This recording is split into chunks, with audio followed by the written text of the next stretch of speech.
The Roman Republic, perhaps the most brilliant form of government in the ancient world. Its last years were difficult, but with the right leadership, I'm sure it could have lasted for centuries. Take Julius Caesar, for example. I'm sure he would have done anything to keep the Republic going. Music. As we've discussed in previous videos, Roman politics became increasingly factionalized, and as the Roman Empire expanded, civil wars became more frequent. From 135 to 30 BC, it was nearly impossible to avoid civil war. Frankly, it's a miracle that Rome didn't collapse before Caesar even arrived. Now, speaking of Caesar, let's consider whether the Roman Republic was doomed from the beginning. Or whether it still had a chance to survive. This question is especially important when we analyze figures like Caesar and Augustus. Did they overreach, or was the Republic already on the verge of falling? My opinion, honestly, the Republic didn't stand much of a chance. It was already crumbling, as we see in the 1st century BC. And as much as I love the Roman Republic, it's one of my favorite systems of government, it was in a critical state, and so, when this fragile republic was at death's door, let's meet the man who put it to rest, Julius Caesar. Let's dive into history. To understand the kind of man Caesar was, let me tell you a story about the Pirates from Cilicia. When Caesar was a little over 20 years old, he was captured by pirates who demanded a ransom of 20 talents of silver. While there is no exact translation of a talent into modern money, let's just say that 1 talent equals about $1 million. So, upon hearing the pirates' demand, Caesar laughed and suggested that they request 50 talents at once. The pirates, charmed by his charisma and wit, gladly left him by their side to entertain them. He played games, told stories, and even wrote them poems and speeches. Sometimes they would joke about his speeches and Caesar would reply that as soon as he got home, he would come to them and crucify them all. This amused them greatly. Eventually the pirates got their 50 talents and let Caesar go. But as promised, he came back, caught them, took their ransom, and brought them to the provincial governor. But since the governor showed no interest, Caesar took action himself and fulfilled his promise.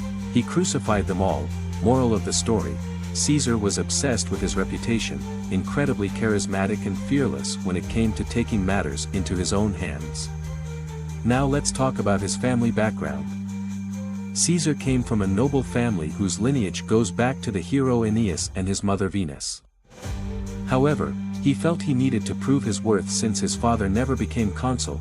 In Roman culture, noble descent meant not only family heritage but also personal achievement. His father's lack of consulship was a big problem for Caesar, and his main goal in life was to become a consul. To accomplish this, he formed an alliance with Rome's richest man, Crassus, and its greatest general, Pompey. Together they formed the first triumvirate. The trio were good friends. Pompey married Caesar's daughter, Crassus helped Caesar gain the consulship in 59 BC, and Caesar made laws favorable to Pompey and Crassus. It was a mutually beneficial agreement, but Caesar's methods did not always follow the rules. He broke the rules and sometimes acted illegally. But as consul, Caesar was untouchable, his imperium protected him from prosecution. At the end of his term as consul, Caesar needed to find a way to maintain his power.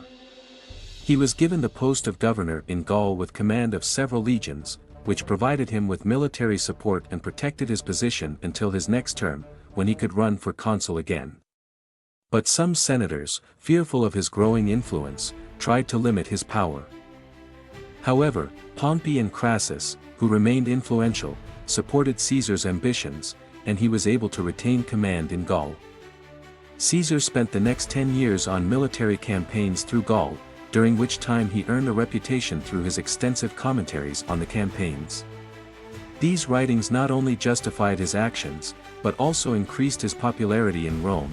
In 58 BC Caesar attacked a tribe of Helvets, claiming they were threatening Rome's ally. Over the next few years, he expanded Roman control with campaigns throughout the region, including a crossing of the Rhine and an invasion of Britain. Although the invasion of Britain was not particularly successful, it reinforced Caesar's dominance in Gaul. By 52 BC, Caesar faced a major challenge from the Gallic leader Vercingetorix, who had united the remaining tribes against Rome. After a series of battles, Caesar defeated Vercingetorix in the famous siege of Alesia, where his troops built walls both inside and outside the city, overrunning the enemies. This victory ended the Gallic Wars. With Gaul conquered, Caesar's position became even stronger. But the death of Crassus and the growing hostility of Pompey led to conflict with his former allies. In 49 BC, Caesar famously crossed the Rubicon, declaring war on Pompey and the Senate. A civil war broke out and Caesar eventually emerged victorious, after Pompey's defeat and death in Egypt. Caesar's position became unchallenged. His mercy toward his enemies, including Pompey's supporters, became a hallmark of his rule. Despite breaking laws on his way to power, his reforms brought stability and prosperity to Rome. By 44 BC, Caesar was named dictator for life, which alarmed many senators who feared he was turning into a king. In the Ides of March, a group of senators, including Brutus and Cassius, assassinated Caesar, believing they were saving the republic. However, they underestimated the people's love for Caesar and their actions led to more chaos. In my opinion, Caesar's actions had already doomed the republic long before he became a dictator for life. He demonstrated the fragility of the system and showed how easily it could be manipulated for personal gain.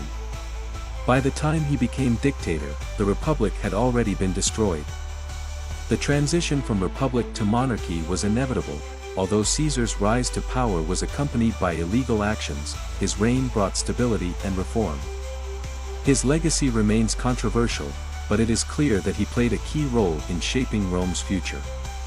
Ultimately, it was Caesar's destruction of the republic that paved the way for Augustus to create the Roman Empire, and so, in essence, the Roman Republic was destroyed and the Roman Empire arose from its wreckage, and with that, a new era began. But think about it, as fragile and vulnerable as the Republic was, it was its fall that led to the creation of one of the most powerful states in history. Caesar, despite his mistakes and lawbreaking, paved the way for the future of Rome. So could the Republic have been saved, or was its fall inevitable? Perhaps we will never know the answers to this question.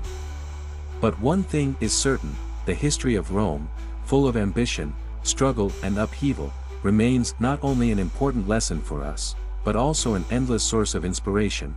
If you liked this video, don't forget to subscribe to the channel. Put a like and leave a comment, your opinions are always interesting. And remember that the history of every great state has its ups and downs, and each of them gives us lessons for reflection. Be attentive to your history, and let it become a guiding star on the way to success.